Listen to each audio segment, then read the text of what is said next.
So hello students, hello friends, welcome है आपका हमारे इस प्यारे से चैनल अमन वंडर क्लासेस में। तो आई होप आप लोग स्वस्थ हो गए, मस्त हो गए। ठीक है। तो अभी हमारा जो पहला पार्ट था वीडियो बिजनेस स्टडी की, वो था कि उसके बारे में हमने पढ़ा व्यवसाय का अर्थ किसे कह मतलब व्यवसाय का अर्थ हमने पढ़ा। फिर हमने पढ़ा कि व्यवसाय की विशेषताएं क्या हैं। फिर हमने पढ़ा आर्थिक क्रियाएं क्या होती हैं, अनार्थिक क्रियाएं क्या होती हैं। फिर हमने पढ़ा था कि अनिश्चितता किसे कहते हैं, जिसको इंग्लिश में बोलते थे अनसर्टेनी। ठीक है। आर्थिक क्रियाएं इकोनॉमिक एक्टिविटी, अनार्थिक क्रियाएं नॉन इकोनॉमिक एक्टिविटी। उसके बाद हमने पढ़ा व्यवसाय, पेशा, रोजगार। ठीक है। बिजनेस, प्रोफेशन, एम्प्लॉयमेंट में क्या डिफरेंस है। उसके बाद हमने कहा था कि पार्ट 2 में हम पढ़ाएंगे व्यवसाय का उद्देश्य क्या है। तो ये पार्ट 2 वीडियो है। तो अगर आपको पहले पार्ट 1 देखना है तो डिस्क्रिप्शन में लिंक है, आप जाकर पहले पार्ट 1 देखिए, फिर पार्ट 2 देखिए। अगर आपने पार्ट 1 देखी है तो पार्ट 2 आप देख सकते हैं। क्लास 11th स्टूडेंट के लिए ये क्लास 11th बिजनेस स्टडी की। ठीक है। तो ये नोट्स में पढ़ा रहा हूँ, मैं नोट्स में, क्योंकि नोट्स से जो आप पढ़ेंगे तो आपका जल्दी से कवर हो जाएगा चैप्टर और आपको याद भी हो जाएगा इम्पोर्टेंट बात। ठीक है। तो चलिए स्टार्ट करते हैं आज पार्ट 2 व्यवसाय के उद्देश्य से। व्यवसाय का उद्देश्य का मतलब है कि ऑब्जेक्टिव ऑफ बिजनेस, यानी कि जो व्यवसाय है। हमने क्या पढ़ा व्यवसाय के अंदर, कुछ पहले मैं आपको एक बार इसकी रिवीजन करा देता हूँ पुराना। कि हमने पढ़ा था कि व्यवसाय का अर्थ होता है कि वैसी क्रिया जो निरंतर चलती रहे, जिसमें मतलब व्यस्त रहे। ठीक है। व्यस्त रहना ही व्यवसाय है, व्यवसाय का शाब्दिक अर्थ है। इसको हमने डीप में समझाया था क्यों कहते हैं। व्यवसाय की विशेषताएं, आर्थिक क्रिया होनी चाहिए। अगर व्यवसाय है तो उसके अंदर आर्थिक क्रिया होना जरूरी है। यानी अगर हम बोल दिए कि ये व्यवसाय है तो वहाँ पे आर्थिक क्रिया होना चाहिए, तभी वो व्यवसाय का लक्षण रखेगा अपने पास। अगर वो अनार्थिक क्रिया है तो उसको हम व्यवसाय नहीं कहेंगे। क्लियर है। उत्पादन एवं वितरण। ठीक है। उत्पादन एवं वितरण, उसमें उत्पादन भी होना चाहिए, वितरण भी होना चाहिए। वस्तुओं एवं सेवाओं का लेन देन, यानी कि ऐसा नहीं है कि आप ले लिए और बेच ही नहीं रहे तो वो व्यवसाय नहीं है। हमेशा निरंतर व्यवसाय का लेन देन होना चाहिए, यानी कि गुड्स एंड सर्विस का लेन देन हमेशा होना चाहिए। नियमित लेन देन, यानी कि पर्टिकुलर डेज में लेन देन होना ही चाहिए। यानी कि मैंने आपको डीप में समझाया था कि मान लीजिए ये एक बिजनेस है। अगर यहाँ पे एक दिन इसने कुछ बेचा, मान लीजिए 10 लाख का, उसके बाद ये दोबारा 5 साल कुछ बेचता नहीं है तो ये बिजनेस तब भी नहीं कहलाएगा। ठीक है। अगर ये निरंतर रोज 500 का भी काम कर रहा है, या 1,000 का काम कर रहा है, या फिर 10,000 का काम कर रहा है, 20,000 का रोज, मतलब पर्टिकुलर इसका टर्नओवर हो रहा है इतना। टर्नओवर तो मतलब पूरे साल का होता है। अगर रोज का इतना इसका हो रहा है पर डे इनकम, कॉस्ट को हटाकर, तो फिर मान लीजिए वो एक तरीके से बिजनेस ही है। पर पर्टिकुलर रोज नियमित लेन देन होना ही चाहिए। कहने का उद्देश्य ये है। लाभ कमाने का उद्देश्य, अगर वो बिजनेस है तो उसका मोटिव होगा कि वो लाभ कमाने का उद्देश्य रखेगा अपने पास। अगर वो कोई बोल रहा है कि मैं लाभ कमाना नहीं चाहता, मैं बिजनेस करना चाहता हूँ, तो बोल देना भैया तुम सबसे बड़े बेवकूफ़ हो। ठीक है। अनिश्चितता जो है, अनसर्टेनी, अनसर्टेनी का मतलब क्या मैंने बताया था आपको, कि ऐसी मतलब बिजनेस जो होता है इसमें अनसर्टेनी होती है। ये नहीं पता होता कि कल लॉस होगा कि प्रॉफिट होगा। कोई प्राकृतिक आपदा आ जाए, ठीक है, डिजास्टर, कुछ ऐसा हो जाए जो मतलब दिक्कत कर दे। तो प्राकृतिक भी हो सकता है, मानव निर्मित भी हो सकता है। अनिश्चितता के बारे में मैंने आपको डीप में बताया था। तो पार्ट 1 आप जरूर देखें, तभी आप पार्ट 2 को अच्छे से समझ पाएंगे। तो चलिए अब हम चलते हैं अपने पार्ट 2 की तरफ। व्यवसाय का उद्देश्य, आप खुद देख रहे हैं कि व्यवसाय का उद्देश्य हमने ऊपर जो पढ़ा, उद्देश्य तो नहीं पढ़ा, पर हमने पढ़ा कि व्यवसाय के अंदर पैसा कमाना, प्रॉफिट कमाना। ठीक है। उसके बाद नियमित लेन देन होना चाहिए। ठीक है। पर्टिकुलर एक होना चाहिए। तो हमने अब उद्देश्य क्या है, वही उद्देश्य है एक तरीके से। व्यवसाय के उद्देश्य अभिप्राय प्रयोजन से इसके व्यवसाय की स्थापना करी जाती है, वह उसे चलाया जाता है। सही उद्देश्य का चुनाव व्यवसाय की सफलता के लिए अनिवार्य है। कुल मिला के वही बात है। व्यवसाय के उद्देश्य बहुआयामी है। बहुआयामी मतलब बहुआयामी मतलब दो दो वर्गों में इनको बांटा गया। बहुआयामी मतलब दो। ठीक है। इसको ध्यान रखना। बहुआयामी मतलब दो चीजों में बांटा गया है व्यवसाय को। दो तरीके से कहते हैं। इनके मुख्यतः दो वर्गों में विभाजित किया गया है। देखो, पहला क्या है, आर्थिक उद्देश्य। दूसरा क्या है, सामाजिक उद्देश्य। अब देखो आर्थिक उद्देश्य में क्या आएगा, मैं आपको पहले ही थोड़ा सा क्लियर कर देता हूँ। आर्थिक उद्देश्य के अंदर आपके अंदर आएगा इनकम, मतलब प्रॉफिट कमाना, अपना कल्याण करना। इतना आपको याद रखना है कि आर्थिक उद्देश्य के अंदर बिजनेस को अपना प्रॉफिट देखना, अपनी कहानी की रचना, ये सब है। यानी कि एम्प्लॉयज़ को सही इनकम देना, ये सब क्या है, आर्थिक उद्देश्य है। आर्थिक मतलब एक तरीके से इकोनॉमिक ऑब्जेक्टिव। इकोनॉमिक ऑब्जेक्टिव मतलब अपना व्यवसाय का जो इकोनॉमिक जीडीपी में हिस्सा देना, ये सब क्या है, आर्थिक है। अब यहाँ पे हम देख रहे हैं सामाजिक उद्देश्य। सामाजिक उद्देश्य का मतलब इसमें अंदर आ जाएगा कि लोगों को रोजगार देना, ठीक है, सही क्रम में वेलफेयर करना, हर एक चीज़ इसमें सामाजिक उद्देश्य में आ जाएगी। यानी कि बिजनेस जो है, मान लीजिए मैं आपको ऐसे समझाऊँ अगर, देखो ध्यान से समझो, ये एक बिजनेस है, मान लो ये एक बिजनेस है अमन इंटरप्राइजेस करके, ठीक है, अमन आयरन ट्रेडर्स करके एक बिजनेस है, अमन आयरन ट्रेडर्स करके, ठीक है। अब यहाँ पे बात समझने वाली ये है कि अमन आयरन ट्रेडर्स का जो ये है, इसके अंदर दो उद्देश्य होंगे।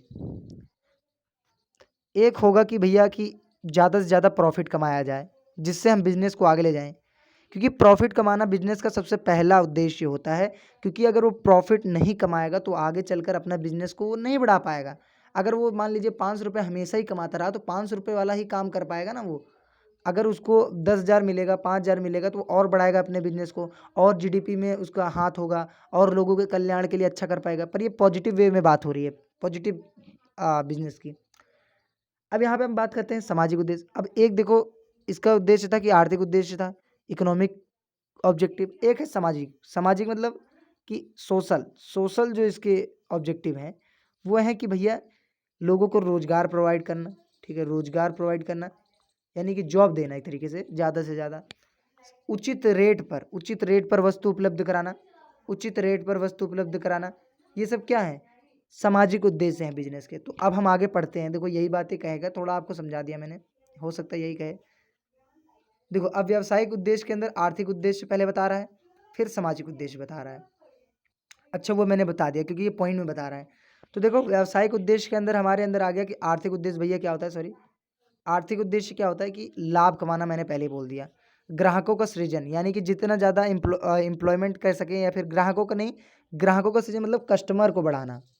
कस्टमर, जो कस्टमर खरीदने आते हैं सामान को, उनका सृजन करना, उनको ऐसी तरीके से प्रभावित करना कि कस्टमर आपके बिजनेस में ज़्यादा से ज़्यादा मतलब सामान को खरीदें, जिससे आपको लाभ हो। देखो जब ग्राहक, इसका एक देखना, उत्पादकता में जब सुधार करेंगे तो साधनों का अनुकूलतम उपयोग होगा, और साधनों का अनुकूलतम उपयोग होगा तो नवप्रवर्तन आएगा, नवप्रवर्तन होगा तो ग्राहकों का सृजन होगा। जब आप नवप्रवर्तन करेंगे तभी तो ग्राहक आपके पास आएंगे, और जब ग्राहकों का सृजन होगा तो आपका लाभ होगा। ऐसे भी आप याद कर सकते हैं, ठीक है। तो यहाँ पे आपका क्या हो गया, आर्थिक उद्देश्य के अंदर आप ऐसे समझ लो कि बिजनेस अपने बारे में सोचता है, बिजनेस सेल्फ के बारे में सोचता है, ठीक है। बिजनेस जो है अपने बारे में सोचता है, ये बात आपको क्लियर रखनी है। अब सामाजिक उद्देश्य की बात करें तो सामाजिक उद्देश्य के अंदर आ जाता है उचित दामों पर अच्छी किस्म की वस्तुएं उपलब्ध कराना। देखो मैंने आपको पहले ही बोल दिया था कि इसका कार्य क्या होता है, बिजनेस ही है पर इसके अंदर दो कार्य होते हैं। एक आर्थिक, जो अपने मतलब फायदे की बात कर रहा है। अब सामाजिक के अंदर क्या आ जा रहा है कि उचित दामों पर लोगों को वस्तुएं प्रोवाइड कराना।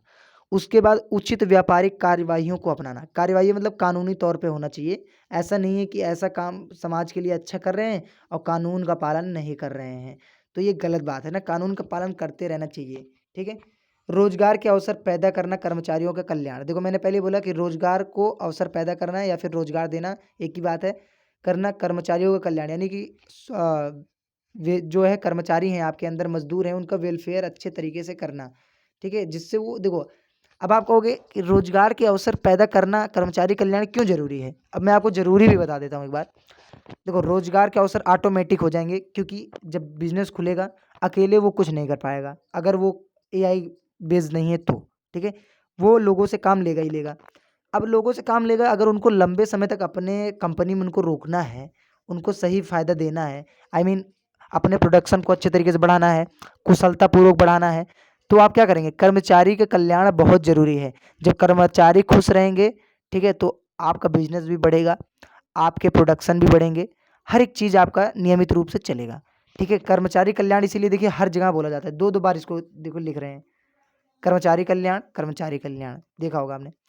अब यहाँ समाज के विकास में योगदान देना चाहिए, बात वही हो रही है। उचित दामों पर जब देगा, उचित व्यापारिक कार्यवाही करेगा, रोजगार के अवसर पैदा करेगा, कर्मचारी के कल्याण पे ध्यान देंगे बिजनेस, समाज के विकास में योगदान ऑटोमेटिक हो जाएगा। तो यहाँ पे एक पॉइंट लास्ट में जो होता है, ये यहाँ पे सारा कुछ करोगे, 1 2 3 4, ये जो सारी एक्टिविटी हो रही है, इससे समाज के विकास में योगदान ऑटोमेटिक हो ही रहा है। तो इससे आपको याद करने में आसान होगी, जैसे मैं आपको बता रहा हूँ। अगर वीडियो पसंद आ रही है तो लाइक करना, वीडियो को शेयर करना और जितना हो सके अगर दोस्तों के पास अपने भेजना। अगर वीडियो पसंद आए तो। आर्थिक उद्देश्य क्या है हमारे? अब देखो आर्थिक उद्देश्य वही बात, अब देखो हमने यहाँ पे पॉइंट में इसने बता दिया, अब वही खोल कर बता रहा है एक तरीके से। तो चलो ये भी थोड़ा सा देख लेते हैं, पर यहाँ ज़्यादा टाइम नहीं लगाना है। आर्थिक उद्देश्य यानी इकोनॉमिक, सॉरी थोड़ा आप इंग्लिश भी लिखते चला करिए, इससे याद करने में आपको आसानी होती है। इंग्लिश में ज़्यादा याद होता है, ये बात आपको पता होना चाहिए अगर जो बच्चा थोड़ा ठीक है। इकोनॉमिक ऑब्जेक्टिव क्या है? ऑब्जेक्टिव का मतलब होता है उद्देश्य। इकोनॉमिक ऑब्जेक्टिव क्या है हमारे? तो इकोनॉमिक ऑब्जेक्टिव है व्यवसाय के आर्थिक उद्देश्य निम्नलिखित हैं। लाभ कमाना पहला ही है, लाभ कमाना, प्रॉफिट मेकिंग, ठीक है। आय के व्यय पर अधिक को लाभ कहते हैं। आय के व्यय पर अधिक को लाभ कहते हैं, यानी कि व्यय पर जितना हमने कॉस्ट किया है, लगाया है बिजनेस में, तो ज़्यादा जो इनकम होती है, यानी कि एक्सपेंडिचर में से जब हम कॉस्ट को माइनस कर देते हैं, सॉरी कॉस्ट में से जब हम एक्सपेंडिचर को माइनस कर देते हैं तो हमारा क्या आ जाता है? व्यय, सॉरी इनकम आ जाती है। तो ऐसे भी आप देख सकते हो, ठीक है। आय के व्यय पर अधिक को लाभ कहते हैं। आय के व्यय पर अधिक, अधिक मतलब ज़्यादा, व्यय से ज़्यादा आय हो जाता है, उसी को लाभ कहते हैं। सिंपल सी बात है। लाभ कमाना व्यवसाय का एक महत्वपूर्ण उद्देश्य है। यह केवल व्यवसाय के जीवित रहने के लिए आवश्यक नहीं है, अपितु उसके विकास और विस्तार के लिए भी आवश्यक है। जाहिर सी बात है, मैंने आपको पहले ही बोल दिया था कि अगर बिजनेस को बढ़ाना है तो लगातार प्रॉफिट मेकिंग होना चाहिए। ये नहीं कि आज 10 लाख रुपए कमा लिए सर ने, बिजनेस ने, ठीक है, बिजनेस ने 10 लाख रुपए, सॉरी बिजनेस ने 10 लाख रुपए कमा लिए, तो इसका मतलब ये नहीं है कि वो जीवन भर अब उसी 10 लाख पे ही टिका रहेगा। हो सकता है उसका एक ही दिन में वो 10 लाख रुपए कहीं इन्वेस्ट हो जाए, ठीक है। तो इस बात पे ध्यान रखना है आपको कि प्रॉफिट मेकिंग लगातार होनी चाहिए, चाहे थोड़ा कम हो चलता है। ये नहीं कह रहे हैं कि 100 करोड़ एक ही बार में हो जाए, पर इससे क्या होता है, हमारा जो बिजनेस है वो तेज़ी से ग्रोथ होता है, क्योंकि हर जगह पैसे की आवश्यकता आपको पता है पड़ती है। ग्राहकों का सृजन, ये भी एक बढ़िया काम है। नवप्रवर्तन होता है इनोवेशन। नवप्रवर्तन का मतलब होता है, मैं आपको अगर बताऊं, इनोवेशन, इनोवेशन का मतलब होता है कुछ नई तकनीक का प्रयोग करते रहना चाहिए। बिजनेस को नए चीज़ें लाना चाहिए, नए उत्पाद उगाने चाहिए, मतलब निर्माण करने चाहिए, फॉर्मेशन करने चाहिए। कुल मिला के बात यह है कि अगर आपका बिजनेस है तो उसमें समय समय पर नवप्रवर्तन यानी इनोवेशन करना बहुत ही ज़रूरी है, ठीक है। बहुत बढ़िया से मैं आपको समझा रहा हूँ, एक एक पॉइंट अच्छे से समझा रहा हूँ, समझिए बात को।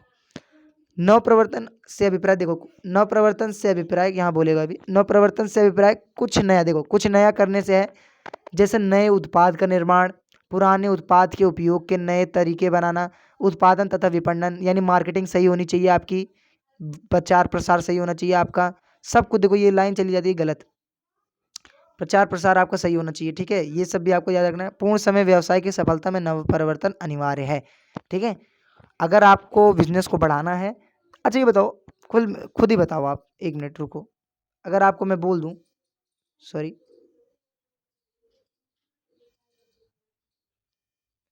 अगर मैं आपको बोल दूं कि आपको किसी एक व्यक्ति से, देखो ये एक बिजनेस है, ये बिस्किट बनाता है, देखो ध्यान से समझो, ये बनाता है बिस्किट, ये बनाता है बिस्किट, सॉरी ये बनाता है बिस्किट। अब ये बिस्किट बनाता है, ये है ए, और यहाँ पे भी बी है, ये भी बिस्किट बनाता है, ठीक है, ये भी बिस्किट बनाता है। तो अब ये बताओ, ये दोनों मान लो एक ही ब्रांड का बिस्किट बना रहे हैं, दोनों ने कॉपीराइट ले रखा है, जो मेन ब्रांड है उससे ले रखा है, या फिर ये दोनों ही अलग अलग ब्रांड का बना रहे हैं, कोई बात नहीं, मान लो ये भी वही बना रहा है एक, ये भी कुछ बना रहा है दो, दोनों का चल रहा है, ठीक ठाक चल रहा है। अगर आपको इनसे आगे निकलना है, अगर आपको अपने बिस्कुट को नए तरीके से प्रदर्शन करना है, नया बाजार में उतारना है, तो आपको इन दोनों से कुछ डिफरेंट करना पड़ेगा, उसके स्वाद में परिवर्तन करना पड़ेगा, उसकी मार्केटिंग स्ट्रेटजी को अपनाना पड़ेगा। जैसे कि आप अगर 12th में जाओगे तो आप एक पढ़ोगे मार्केटिंग दार्शनिक, जिसको बोलते हैं फिलॉसफी, मार्केटिंग फिलॉसफी। तो मार्केटिंग फिलॉसफी जब आप पढ़ोगे तो उसमें यही बताया जाएगा कि उपभोक्ताओं की आवश्यकताओं को कैसे जाना जाए, वो क्या चाहते हैं, क्या समय समय पर परिवर्तन करना व्यवसाय में ज़रूरी है, वही सब आप उसमें पढ़ोगे। तो ये चीज़ें हैं, आपको याद रखनी है कि आप नवप्रवर्तन भी करना आपके बिजनेस में ज़रूरी है। तो थोड़ा समय लग रहा है वीडियो में, पर यह है कि आपको मैं अपनी तरीके से सोच रहा हूँ कि डीप में आपको अच्छे से समझाया जाए, जिससे अगर आप पेपर में चले जाएँ तो आपको ये दोबारा बुक पढ़ने की, सिर्फ रिवीजन करने की जरूरत पड़े, दोबारा खोल के देखना ना पड़े वो चैप्टर कुछ दिनों तक। साधनों का अनुकूलतम उपयोग होना चाहिए, ठीक है। आर्थिक क्रिया के अंदर साधनों का अनुकूलतम उपयोग होना चाहिए। अनुकूलतम उपयोग का मतलब है सही उपयोग होना चाहिए। व्यवसाय में मनुष्य, मशीनों व सामग्री के प्रयोग की आवश्यकता होती है, जिन्हें दुर्लभ साधन माना जाता है। दुर्लभ जो जल्दी नहीं मिलते हैं, ठीक है। प्रत्येक व्यवसाय से अपेक्षा की जाती है कि वह इन साधनों का श्रेष्ठतम उपयोग करेगा। यानी कि ऐसा नहीं है कि आप मशीन ला लिए हो, उसको इतना उत्पादन कर दिए कि भाई साहब बिक ही नहीं रहा है, ठीक है। जितनी डिमांड होगी, देखो आप कॉमर्स के स्टूडेंट हो तभी आप बिजनेस स्टडी पढ़ रहे हो, तो आपको ये याद, थोड़ा इकोनॉमिक्स आपके बीच बीच में व्यवसाय के अध्ययन में आएगा। आएगा नहीं, ये मेरी गारंटी है, आप खुद पढ़ना देखना। कई ऐसे पॉइंट्स होंगे जो आपको यहाँ पे दिखेंगे, मतलब डायरेक्ट नहीं दिखेंगे कि यहाँ बताओ मांग किसे कहते हैं, पूर्ति किसे कहते हैं, या फिर कुछ भी इकोनॉमिक टर्म, पर हाँ कुछ कुछ वर्ड ऐसे होंगे जो आपको दिखेगा। 12वीं में आपके तो पूरा नेप ही ला दिया है, जो इकोनॉमिक्स में नेप है, new education, sorry new economic policy, वो चीज़ आपके बिजनेस स्टडी में भी है, पर इस साल वो कट है सिलेबस से। ओके, तो यहाँ पे ये देखना है आपको कि देखो व्यवसाय का जो है कुशलतम उपयोग करना है आपको संसाधनों का, यानी कि रिसोर्सेज जो आपके पास है, रिसोर्सेज जो है ना आपके पास, उसका सही उपयोग करना आवश्यक है बिजनेस के लिए। ऐसा नहीं है कि आज आपने भैया 10 लाख टन कुछ बना दिया और डिमांड है सिर्फ 5 लाख टन की, तो आपका 5 लाख टन जो है वेस्ट चला जाएगा, या फिर आप सस्ते में बेचना पड़ जाएगा, आपको लॉस हो जाएगा। तो डिमांड के साथ आपको सप्लाई को रखना है, यानी कि डिमांड जितनी हो उतना ही आपको पूर्ति भी करके चलना है। अब यहाँ पे हम उत्पादकता में सुधार, देखो वही है, उत्पादकता में सुधार रखना चाहिए, ये भी आप समझ गए होगे। अब देखते हैं आगे, सामाजिक उद्देश्य। अभी हमने पढ़ा आर्थिक उद्देश्य, मैंने आपको ट्रिक बताई, या ट्रिक कह सकते हैं, या फिर एक याद करने की क्षमता कह सकते हैं, या फिर एक याद करने का मतलब तरीका कह सकते हैं, सॉरी क्षमता नहीं बोलेंगे, तरीका, कि आर्थिक जो क्रिया है वो एक तरीके से बिजनेस अपने लिए सोचता है, ठीक है। इकोनॉमिक एक्टिविटी है वो। आर्थिक उद्देश्य जो है, इकोनॉमिक ऑब्जेक्टिव जो है, उसका खुद का लाभ कमाना, नव प्रवर्तन करना, यानी वो बिजनेस के अंदर की बात है। पर सामाजिक उद्देश्य के अंदर क्या आ जाता है, सोशल वेलफेयर आ जाता है ना मेरे भाई, सोशल वेलफेयर, यानी लोगों का कभी कल्याण होना चाहिए आपके व्यवसाय से। ऐसा नहीं है कि आप खोल के बैठ गए, आप अंबानी बनते चले जा रहे हो और किसी का फायदा नहीं हो रहा। अंबानी को देखो, वो पैसा कमा रहे हैं, पर लोगों का भी तो कल्याण हो रहा है। जियो की सिम से लोगों का कल्याण नहीं हो रहा है, उन्होंने रोजगार नहीं दिया है, कितने रोजगार दिए उन्होंने, ठीक है। जितनी भी कंपनियां आ रही हैं, जैसे कि अभी हम देख सकते हैं पीडब्ल्यू एक प्लेटफॉर्म है पढ़ने का, आपको पता होगा। पीडब्ल्यू एक बढ़िया प्लेटफॉर्म है पढ़ने के लिए, तो आपको पता होना चाहिए कि पीडब्ल्यू जो है प्लेटफॉर्म बहुत अच्छा है पढ़ाने के लिए, पर उसने कितने लोगों को रोजगार दिया है। एक यूनिकॉर्न कंपनी भी बन गई है, बिलियन, पता नहीं कितने बिलियन कंपनी, 1.2 ऐसे कुछ करके। तो ये जो है, ये क्या है भैया, यही है सामाजिक उद्देश्य, यही है कि अगर आप कोई व्यवसाय करते हो या कोई संस्था खोलते हो, तो उसमें लोगों का भी कल्याण होना चाहिए। ऐसा नहीं है कि अपना ही कल्याण, ठीक है, समझ गए होंगे आप। व्यवसाय समाज का विभिन्न अंग है, सॉरी एक मिनट, अभिन्न अंग है। व्यवसाय समाज का अभिन्न अंग है, यानी कि बिजनेस जो है समाज का एक अभिन्न अंग है। अभिन्न मतलब जो अलग नहीं है, उसी से जुड़ा हुआ है, अभिन्न अंग है, अभिन्न अंग है। अगर मैं ये बोलता भिन्न अंग है, तो यानी अलग अंग है, पर व्यवसाय समाज का अभिन्न अंग है, यानी अलग नहीं है। वर्ड को पकड़ा करिए। वह समाज के साधनों का प्रयोग करता है, समाज के सदस्यों को वस्तुओं व सेवाएं बेचकर लाभ कमाता है, इसलिए यह उसका दायित्व बन जाता है कि समाज के लिए कुछ करे। व्यवसाय के महत्वपूर्ण सामाजिक उद्देश्य निम्नलिखित हैं। क्या कहा, इससे क्या कहा कि जो व्यवसाय है वो समाज में रहता है, वहाँ की धरती का उपयोग कर रहा है, वहाँ के वस्तुओं का उपयोग कर रहा है, वहाँ के हर रिसोर्सेज का उपयोग कर रहा है, तो उसका भी एक कर्तव्य बनता है, दायित्व बनता है, रिस्पॉन्सिबिलिटी बनती है कि वो समाज के कल्याण के लिए कुछ करे। तो हम देखते हैं क्या है, करता है ये, उचित दामों पर अच्छी किस्म की वस्तुएं उपलब्ध कराना। ऐसा नहीं है कि भैया 10 लाख रुपए का कोई पैंट पहना दो, ऐसा नहीं है। तो बढ़िया उचित दामों पर, यानी कि रियल प्राइस पर अच्छी किस्म, यानी गुड गुड गुड्स को प्रोवाइड कराया जाए, यही उसका मोटिव होता है। पहला मोटिव यही होना चाहिए कि उचित दामों पर अच्छी किस्म की वस्तुएं उपलब्ध कराई जाए, चाहे वो खाने की हो, चाहे पीने की हो, चाहे पहनने की हो, ठीक है, वो अच्छी होनी चाहिए। व्यवसाय का प्रथम सामाजिक उद्देश्य उपभोक्ता कौन होते हैं, जो हम लोग, जैसे कि उपभोक्ता कौन होते हैं, कंज्यूमर। उपभोक्ता को इंग्लिश में क्या बोलते हैं, कंज्यूमर, जैसे कि हम लोग। लगातार उच्च किस्म की वस्तुएं पर्याप्त मात्रा में तथा उचित मूल्य पर उपलब्ध कराना है, ठीक है, आप समझ गए होंगे। उचित व्यापारिक कार्यवाहियों को अपनाना। देखो उचित व्यापार कार्रवाइयों का अपनाना, यानी सदैव जमाखोरी, कालाबाजारी, ये सब जो चीज़ें होती है, मान लीजिए मैं आपको बोलूँ कि इन ये जो हवाला वगैरह होता है, ठीक है, वो तो दूसरे देश से दूसरे देश में होता है। इन सब चीज़ों को क्या है, बच के रखना है, बच के रहना है अपने आप को, ठीक है। व्यवसाय अगर करना है तो इन सब चीज़ों से बच के रहना है। जैसे कि ऐसा कोई विज्ञापन ना करा जाए जिससे समाज के लिए गंदा मैसेज जाए, नेगेटिव मैसेज जाए, ठीक है। इन सब चीज़ों से बच कर रहना है, बाकी यही है। देखो आप पढ़ भी देता हूँ, नहीं तो यार क्या बोल रहा है देखो, एक बार पढ़ लेते हैं। वैसे इन सब चीज़ों को तो आप बना कर भी लिख सकते हैं।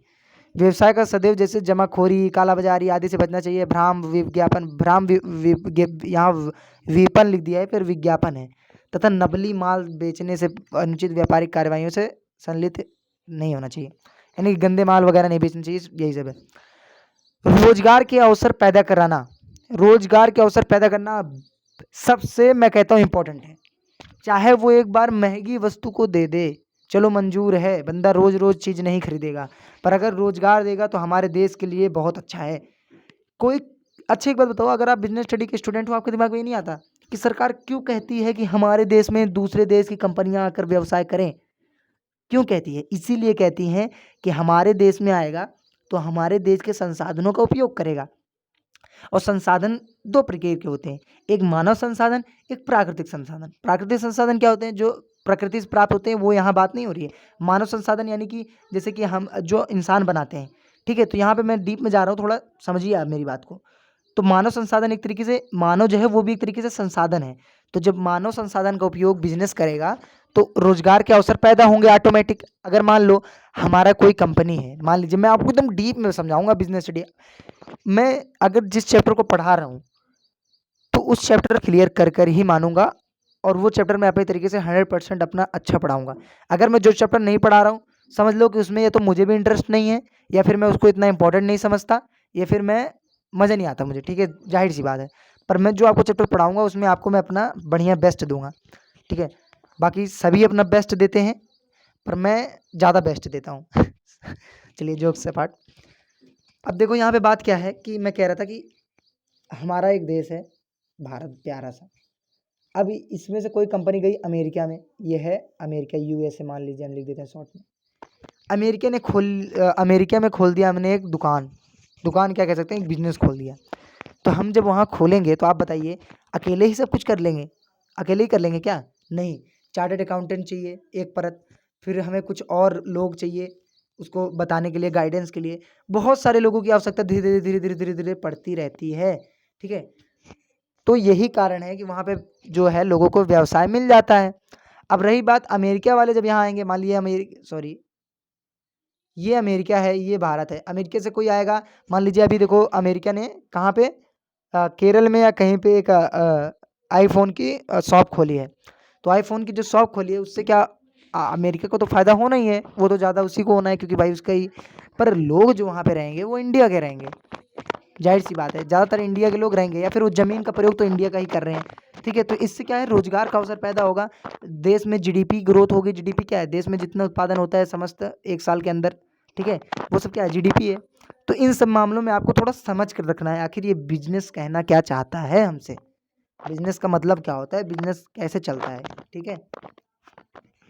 उचित दामों पर उचित व्यापारिक कार्यवाहियों को अपनाना, रोजगार के अवसर पैदा करना, कर्मचारियों का कल्याण, मैंने आपको बता दिया था। कर्मचारियों को अच्छी सैलरी देना, अच्छा वेटेज देना, चिकित्सा उपलब्ध कराना, यानी उनको अगर रोजगार, जैसे कि मैं आपको एक बात बताता हूँ, जो कुछ कुछ चीज़ें मैं करंट से भी जो मुझे पता रहती है मैं आपको इंक्लूड करते चलता हूँ।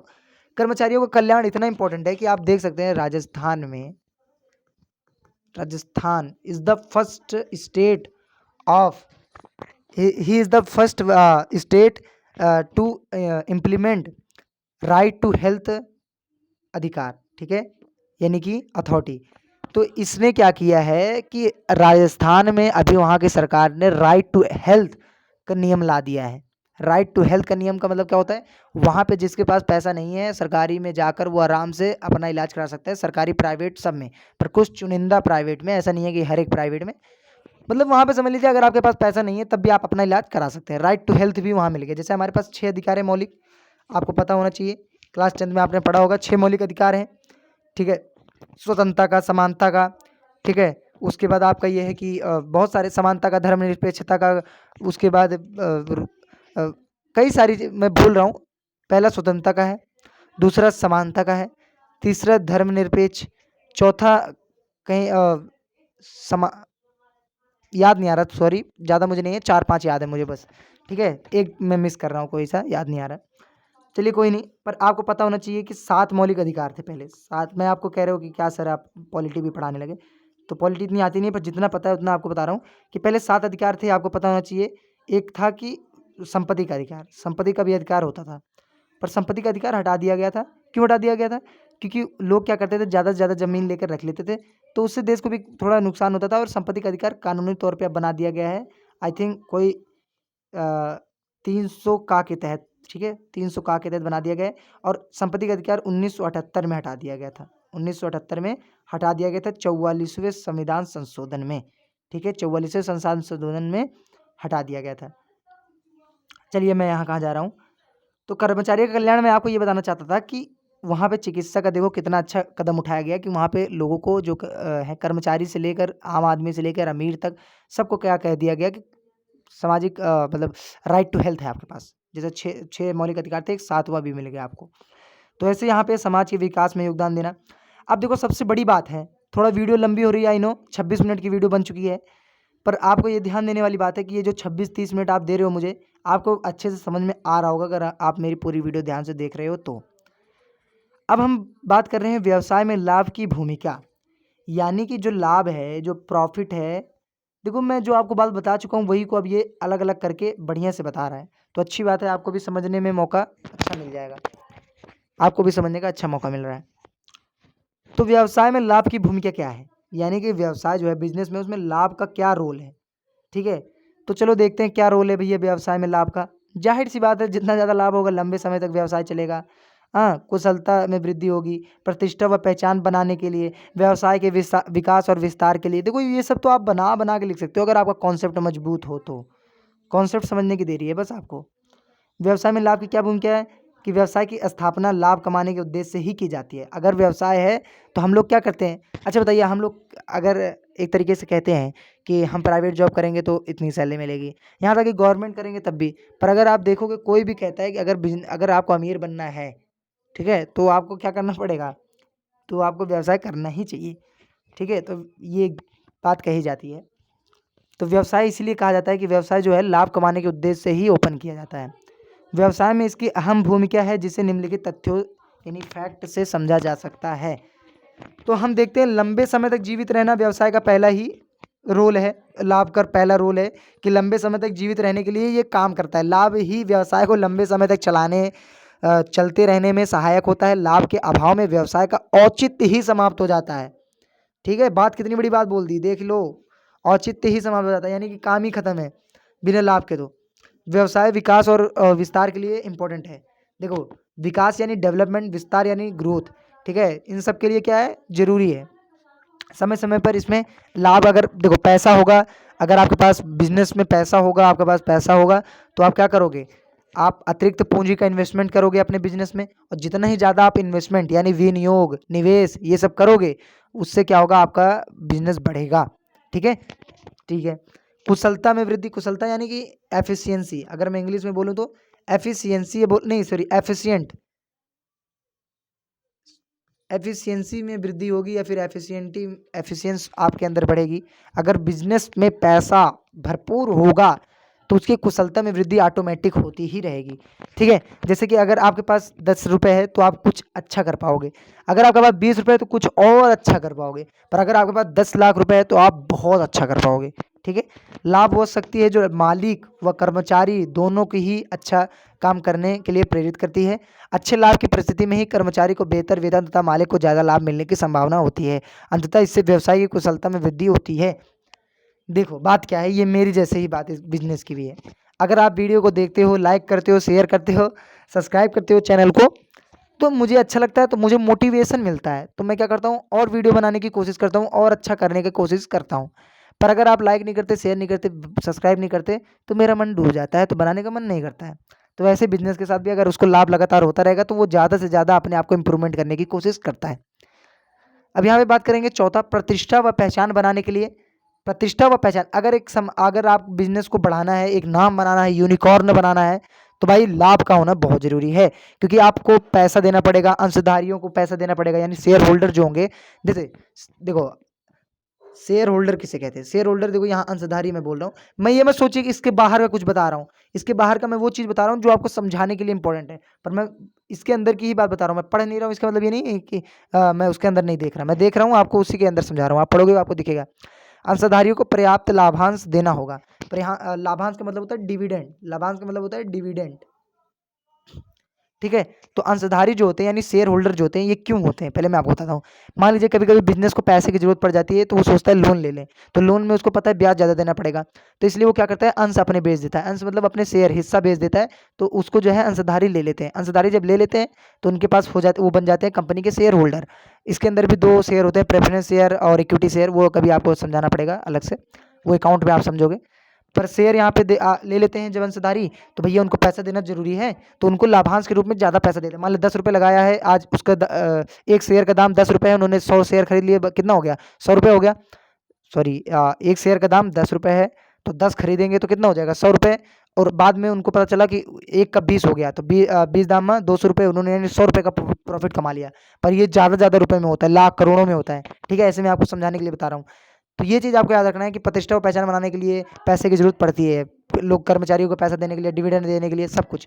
ओके, अब आगे देखते क्या है। तो मेरे ख्याल से भैया ये 30-31 मिनट की वीडियो बन चुकी है पार्ट 2 की। अब देखो मैंने क्या कहा था कि जो मैं डीप में समझाऊंगा, टाइम लग जाएगा, हर एक पॉइंट को मैं छोड़ूंगा नहीं, बात एकदम क्लियर होगी मेरी। जो आपको ना समझ में आया, अगर इस वीडियो में कहीं अगर आपको कुछ अच्छा ना लगा हो, तो आप कमेंट करके मुझे ज़रूर बताएं कि सर ये टॉपिक मुझे समझ में नहीं आया, ठीक है, तो मैं उसको दोबारा आपको शॉर्ट वीडियो बनाकर बता दूंगा, ठीक है। ये फिर मैं कोशिश करूंगा कि दोबारा जब तीसरा लेक्चर आए तो हम उसमें उसको कवर कर लें, ठीक है। तो ये बात आपको याद रखनी है कि आपको लाइक करके ही जाना है वीडियो को, अगर आप इतनी देर तक टिके हो तो, जो यहाँ सुन रहा है।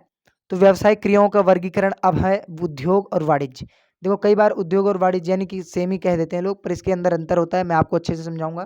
तो चलिए हम मिलते हैं नेक्स्ट क्लास में, तीसरे लेक्चर में, पार्ट 3 में। तो तब तक के लिए पढ़ते रहिए, बढ़ते रहिए, दिस इज माई स्लोगन।